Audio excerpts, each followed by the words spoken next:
दोस्तों, welcome to Parul बायोज़ोन। आज का हमारा टॉपिक है एंजाइम। एंजाइम को हिंदी में विकर बोलते हैं और एंजाइम के स्टडी को हम लोग बोलते हैं एंजाइमोलॉजी। एंजाइमो मीन्स एंजाइम और लॉजी मीन्स अध्ययन करना, जिसमें हम एंजाइम के बारे में स्टडी करते हैं, अध्ययन करते हैं, उसको एंजाइमोलॉजी कहते हैं। एंजाइम एक तरह के प्रोटीनेशियस सब्सटेंसेस होते हैं जो कि बायोलॉजिकल ओरिजिन के होते हैं और ये ऑर्गेनिज्म के शरीर में होने वाली मेटाबॉलिक एक्टिविटी में कैटलिस्ट का काम करते हैं। और जब ये कैटलिस्ट का काम करते हैं तो उस काम में इनके स्ट्रक्चर में कोई भी चेंज नहीं आता है। मतलब ये कि एंजाइम जो होते हैं बायो कैटलिस्ट होते हैं और मोस्टली सभी जो है एंजाइम्स प्रोटीन के बने होते हैं। इसका मतलब ये है कि सभी प्रोटीन्स एंजाइम्स नहीं होते, लेकिन सभी एंजाइम्स प्रोटीन होते हैं।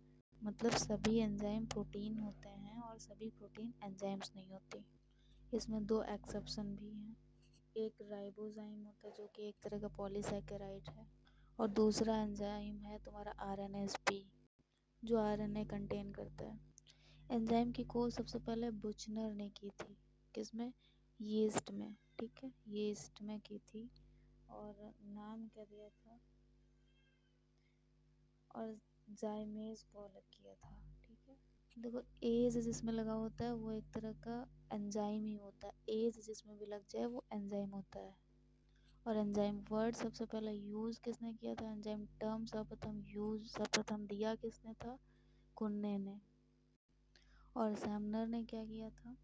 जैक बीन मतलब लोबिया से यूरिएज जो एंजाइम होता है, यूरिएज एंजाइम को उन्होंने क्या क्रिस्टल के फॉर्म में प्राप्त किया था। और इन्होंने ही बताया कि एंजाइम जो हैं वो प्रोटीन के बने होते हैं। सबसे बड़ी बात, एंजाइम की जो इनएक्टिव फॉर्म होती है उसको जाइमोजन कहते हैं। जाइमोजन बोलेंगे या प्रो एंजाइम बोलेंगे। पहले प्रो लिखेंगे, उसके बाद एंजाइम का लिखेंगे, एंजाइम का नाम लिखेंगे, वो उसकी इनएक्टिव फॉर्म, जैसे रेनिन एक्टिव फॉर्म होती है। ठीक है, और प्रो रेनिन का मतलब होता है इनएक्टिव एंजाइम, इनएक्टिव रेनिन। और जो भी एंजाइम इनएक्टिव होगा ना, जो भी एंजाइम इनएक्टिव होगा उसमें कैटालिटिक एक्टिविटी नहीं पाई जाएगी। सभी एंजाइम नॉन लिविंग होते हैं। देखो सभी एंजाइम नॉन लिविंग होंगे, पहली चीज़। दूसरी चीज़ ये थी, अभी हमने बताया था, सभी एंजाइम्स प्रोटीन होते हैं। ठीक है, सभी प्रोटीन एंजाइम नहीं होते, लेकिन सभी एंजाइम्स प्रोटीन होते हैं।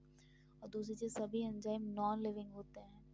देखो पहले ट्रांसक्रिप्शन के द्वारा क्या होगा? डीएनए से आरएनए का फॉर्मेशन होता है। उसके बाद क्या होता है? आरएनए से प्रोटीन का बनना, मतलब ट्रांसलेशन। ठीक है, और जब आरएनए से प्रोटीन बनी तो यही जो है, यही आगे एंजाइम का काम कर सकती है।